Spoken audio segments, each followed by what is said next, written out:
Children of God, where can you find the oldest church bell in your parish or in your diocese? In Hong Kong, a century-old bronze bell rang again in Pok Fu Lam last February as Catholics marked its 130 years of missionary presence at Our Lady of Lourdes Church. Let me repeat that, 130 years. The bell had witnessed generations of baptisms, weddings, funerals, and quiet daily masses. It had once echoed across hills and villages, calling people to prayer. For years, however, its voice had grown faint with time and change. When it rang again, many parishioners felt both nostalgia and gratitude. It reminded the faithful of missionaries who had left their homeland to plant the faith. It recalled sacrifices made quietly and faithfully. It invited a new generation to listen again. In the Gospel of Luke, Jesus had returned to his hometown of Nazareth. The people who had known him since childhood had listened to him in the synagogue. Yet, he had declared, no prophet is accepted in his own native place.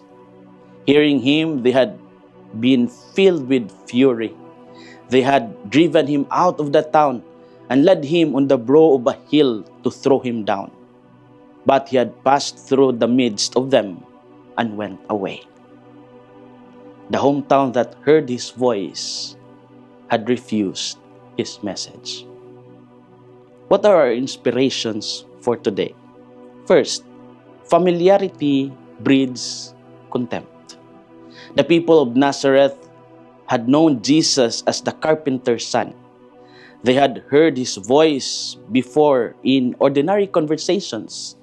Because he was familiar, they struggled to see the extraordinary in him. When he spoke truth, they did not celebrate but resisted. His words challenged their expectations and widened their vision beyond Israel. But instead of listening deeply, they reacted defensively. Today, we reflect on how familiarity can dull our ears. We hear scripture often. We attend Mass regularly. We see priests, religious, and church leaders frequently. Yet, do we still truly listen, or has routine made us deaf to grace? Second, rejection refines the mission. When Jesus had been rejected, he did not abandon his mission. He did not argue endlessly or force acceptance. He simply passed through their midst and continued his work. Now we are invited to see that rejection does not cancel calling. When our faith is ignored, when our witness is misunderstood, we continue loving and serving. Like that 130 years old bell in Hong Kong, we keep ringing, trusting that some hearts will awaken. As we reflect today, we may ask ourselves, do I dismiss God's voice because it comes through familiar people or ordinary situations? When truth challenges my comfort, do I react with resistance or with openness? How can I continue my mission with humility even when I feel unheard or rejected? Children of God, the bell in Hong Kong ran again after many years, and its sound stirred memory and mission.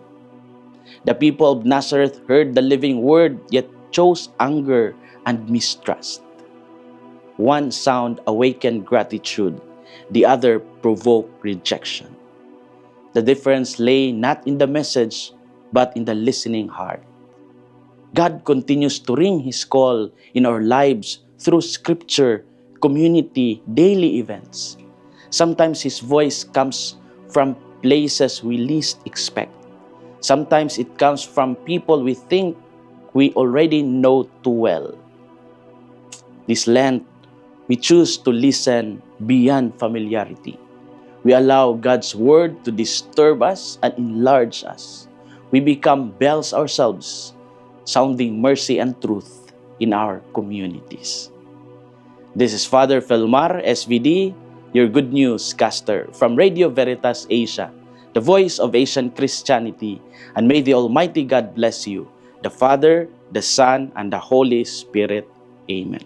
Thank you for watching and listening. Stay inspired every day with our daily reflections. Be part of our growing online community of faith and inspiration.